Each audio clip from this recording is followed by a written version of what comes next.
not given question type in the reading module has always been an issue of concern for almost all the IELTS test takers. Today in this video, I am going to clarify all your doubts and confusions once and for all. But before we move on to anything else, let's understand what are these questions actually all about. Let's understand the meaning of true, false and not given first of all. In these questions, the reader has to find answers based on the facts stated in the text. मतलब आपको answers ढूंढने हैं based on whatever facts are given in the text. अपनी assumptions के ऊपर based हमें इसमें answers नहीं ढूंढने. अब देखते हैं what is the actual meaning of true, false and not given. True means the meaning of the option totally coincides with that of the text. हम लोग जनरली क्या करते हैं, कीवर्ड्स ढूंढते हैं, वर्ड मीनिंग्स देखना भूल जाते हैं.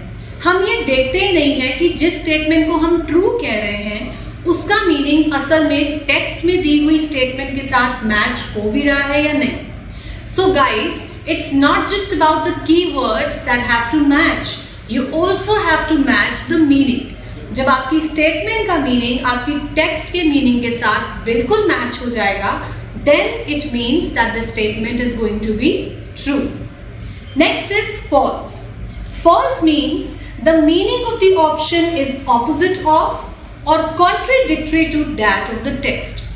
अगर आपको क्वेश्चन में एक पर्टिकुलर स्टेटमेंट दी है और उसका मीनिंग बिल्कुल ही ऑपोजिट है टेक्स्ट के साथ या फिर कॉन्ट्रडिक्टरी है, उस केस में उस स्टेटमेंट को हम कहते हैं फॉल्स.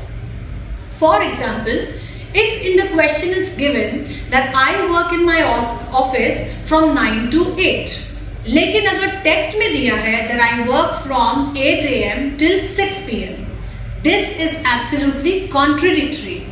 वहाँ पर कुछ और टाइमिंग्स हैं और स्टेटमेंट में कुछ और टाइमिंग्स हैं. In this case, our answer is going to be false.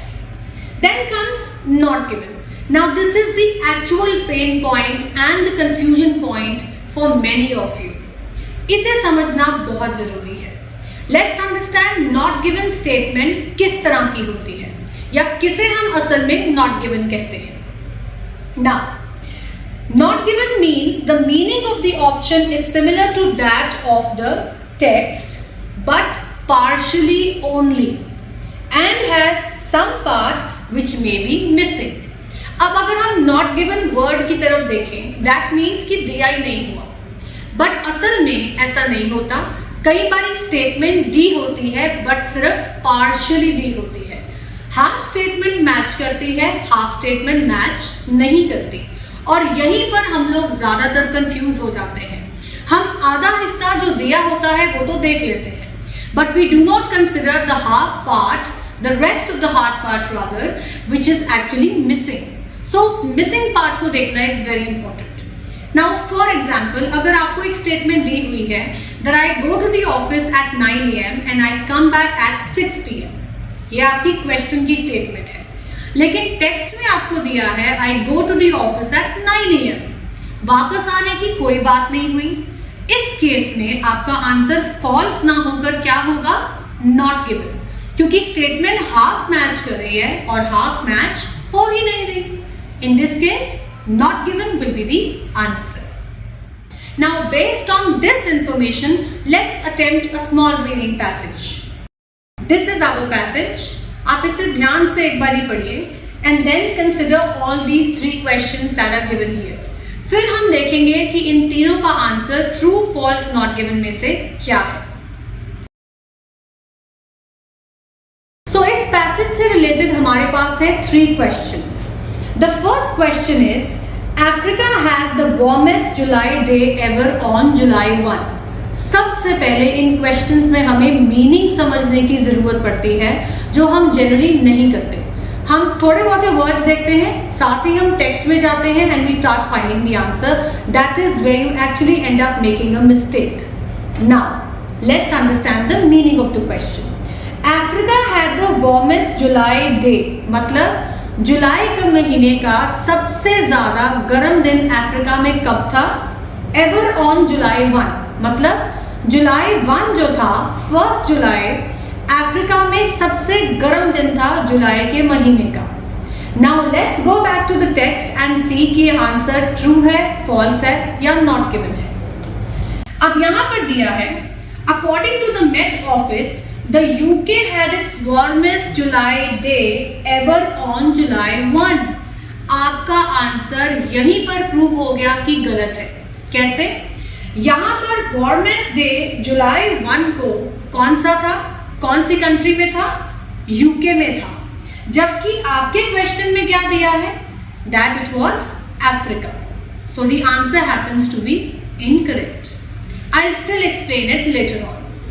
The second question is the temperature is rising due to the increased level of carbon dioxide in the atmosphere. Let's understand the meaning once again. इस question का मतलब है कि जो temperature है, तापमान जो है वो इंक्रीज हो रहा है, लेकिन वो क्यों इंक्रीज हो रहा है? क्योंकि हमारे एटमॉस्फेयर में कार्बन डाइऑक्साइड की जो मात्रा है, जो क्वांटिटी है, वो बहुत ज्यादा बढ़ रही है। नाउ लेट्स सी इसका आंसर क्या होगा। पहले देखते हैं थर्ड क्वेश्चन का मीनिंग क्या है। Record warming was recorded in various seas such as black and Azov sea. अब रिकॉर्ड वार्मिंग मीन्स वार्मिंग जो थी एटमॉस्फेयर की वो रिकॉर्ड की गई कहां पर? डिफरेंट सीज में, बेसिकली 2 सीज में, that is black and Azov sea. अब हमें तीनों क्वेश्चंस का मीनिंग पता लग गया है, राइट? अब हम देखेंगे कि इनका answer true, false, not given में से क्या होगा। सो नाउ क्वेश्चन नंबर 1 का आंसर फॉल्स है, जो मैंने आपको पहले भी बताया। वो फॉल्स क्यों है? पढ़ते हैं। The first paragraph tells us that the July 1 was the hottest day in UK, ना कि अफ्रीका में, and some other countries. Africa had the second warmest July. Africa की जुलाई का जो महीना था वो सबसे ज्यादा गर्म नहीं था, वो सेकेंड नंबर पे ज्यादा गर्म था। It was the second warmest. Let's go back to the text and see कि ये स्टेटमेंट कहां दी है। So if you see it clearly, while the African continent had the second warmest July on record, which means Africa का जो temperature था वो सबसे ज्यादा गर्म जुलाई 1 को नहीं था। सबसे ज्यादा गर्म किसका था? Warmest July was in UK. Hence our answer will be false. मैंने आपसे कहा था कि जब भी आपकी स्टेटमेंट जो है वो टेक्स्ट के साथ कॉन्ट्रडिक्टरी लगती है या उसके ऑपोजिट कोई बात होती है तो वो स्टेटमेंट होती है फॉल्स। इसमें बिल्कुल वही हो रहा है। यहां पर आपको बताया गया है कि यूके सबसे ज्यादा गर्म था, जबकि क्वेश्चन की स्टेटमेंट में कहा है that Africa was the warmest. Now because these two things are absolutely opposite, तो हमारा आंसर क्या होगा? फॉल्स होगा। Let's move on to the second answer now. The second answer was true. The second sentence we can read that the impact of increased levels of carbon dioxide in the atmosphere is a key driver of rising temperatures. Now let's see, दोबारा देखते हैं एक बारी passage में। यहाँ पर इसमें दिया हुआ है the impact of increased levels of carbon dioxide, मतलब कार्बन डाइऑक्साइड का जो वॉल्यूम है या फिर जो मात्रा है, जो क्वांटिटी है वो बढ़ गई है। ये क्या है? इज अ की ड्राइवर, मतलब ये मेन रीजन है। Key driver means it is the main reason, the prime factor of rising temperatures and another important factor is EI Nino. मतलब कार्बन डाइऑक्साइड जो है वो बढ़ रही है, जिसके कारण क्या हो रहा है? टेम्परेचर्स भी राइज हो रहे हैं हमारे एटमॉस्फेयर में। एग्जैक्टली वही सेम चीज यहां पर आपको मैंने पॉइंट आउट करी है कि दी हुई है। सो की ड्राइवर है। कौन है की ड्राइवर? कार्बन डाइऑक्साइड का बढ़ जाना। हमारा मीनिंग, हमारे कीवर्ड्स, सब कुछ एब्सोल्युटली मैच हो रहा है, इसलिए इसका ऑप्शन का आंसर क्या होगा? ट्रू होगा। Very simple. Now let's move on to the most tricky part, that is third question, जिसका answer as you can see is not given. कैसे नॉट गिवन है? There is no information about these Cs in the text. कौन से seize की बात कर रहे हैं हम? क्वेश्चन में दिया है कि टेम्परेचर बढ़ गया था किसका? ब्लैक सी का एंड अज़ोव सी का। पढ़ते हैं पैसेज और देखते हैं कि क्या इन दोनों सीज की बात की है। Let's see. Now let's start from here. The seas have also been soaking up a large amount of heat। मतलब जो seas हैं, समुंदर हैं, वो बहुत ज़्यादा heat जो है उनको मिल रही है, वो soak कर रहे हैं। Okay, the NOAA said with record warming in large expanses of the Pacific and Indian Oceans। Now guys, यहाँ पर उन्होंने Pacific और Indian Oceans की बात की है।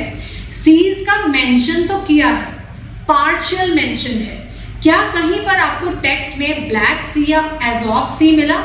नो। लेकिन सीज की बात की है, रिकॉर्ड वार्मिंग की भी बात की है, बट मेन चीज की बात बिल्कुल मिसिंग है, that is Black Sea and Azov Sea. In this case our answer is going to be false. No, it's going to be not given. जब स्टेटमेंट पार्शियली करेक्ट हो, पार्शियली मैच हो और partially missing हो, उस case में answer होता है not given। आपको ये कितना समझ में आया? Let's just take a small test. Now here I have a statement. The statement says Sania died during her illness owing to the wrong medicine she consumed. Now सबसे पहले हमें क्या करना है? We have to understand the meaning of the question. Now the question or the statement says Sania died during her illness। मतलब बीमारी के दौरान सानिया की डेथ हो गई थी owing to the wrong medicine she consumed। Death क्यों हुई थी? क्योंकि उसने कोई गलत दवाई खा ली थी। अब हमारे पास यहाँ पर तीन ऑप्शंस हैं। लेट्स सी इन तीन ऑप्शंस में से ट्रू फॉल्स नॉट गिवन कौन सी होने वाली है। The first statement is Sania consumed an antibiotic named ciflexin which resulted in her death. इसका मीनिंग समझते हैं पहले। दैट सानिया ने एक एंटीबायोटिक कंज्यूम किया जिसका नाम था सिफ्लेक्सिन एंड वो मर गई उसको लेने से। सेकेंड स्टेटमेंट जो है that says on account of consuming an unsuitable medicine Sania could not survive her illness. मतलब जब वो बीमार थी उसने कोई गलत दवाई ली और वो बच नहीं पाई, विच मीन्स उसकी डेथ हो गई। थर्ड ऑप्शन का मीनिंग है Sania had a successful recovery even though she consumed wrong medicines during her illness। इस स्टेटमेंट में वो कह रहे हैं कि बेशक उसने बीमारी के दौरान गलत दवाइयां ले ली पर फिर भी वो बच गई, सक्सेसफुली बच गई, मतलब वो ठीक हो गई। नाउ लेट्स सी कि अब आंसर क्या होने वाला है हर एक ऑप्शन में।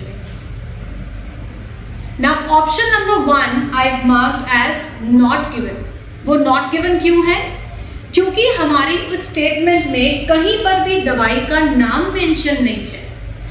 We have said here that antibiotic लिया था उसने जिसका नाम था सिफ्लेक्सिन, वो लेने से उसकी डेथ हुई है। जबकि आपकी इस पूरी स्टेटमेंट में कहीं पर भी दवाई का नाम मेंशन नहीं है। सो स्टेटमेंट पार्शियली करेक्ट है, पार्शियली मैच ही नहीं हो रही। In this case, the answer will be not given। Second statement देखते हैं। On account of consuming an unsuitable medicine, Sania could not survive her illness। इस statement में ये mention है कि जब सानिया बीमार थी वो मर गई थी क्योंकि उसने गलत दवाई ले ली थी।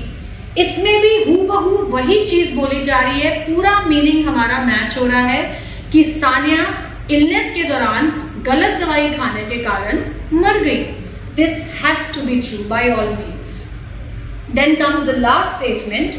Sania had a successful recovery even though she consumed wrong medicines during her illness। अब देखिए यहाँ हमारी स्टेटमेंट में हमें बताया है कि सानिया बीमारी के दौरान गलत दवाई खाने के कारण मर गई थी, जबकि यहाँ पर बिल्कुल ही उल्टी स्टेटमेंट है, कॉन्ट्रडिक्टरी है कि सानिया रिकवर कर गई। बिल्कुल ही मैच नहीं हो रही हमारी स्टेटमेंट। सो मैंने आपको जैसे बताया था कि जब हमारे टेक्स्ट में दी हुई चीज स्टेटमेंट के ऑपोजिट हो या कॉन्ट्रडिक्टरी हो, उसे हम कहते हैं false. So guys, this was the whole explanation on true, false and not given question type of the reading module. I hope मेरी इस वीडियो के बाद आपकी कंफ्यूजन कुछ हद तक तो दूर हो गई होगी। अपनी अंडरस्टैंडिंग को चेक करने के लिए इस वीडियो को देखते ही आप एक true false not given questions का सेट जरूर अटेम्प्ट करिएगा। And do let us know in the comments. Till then keep learning, stay tuned.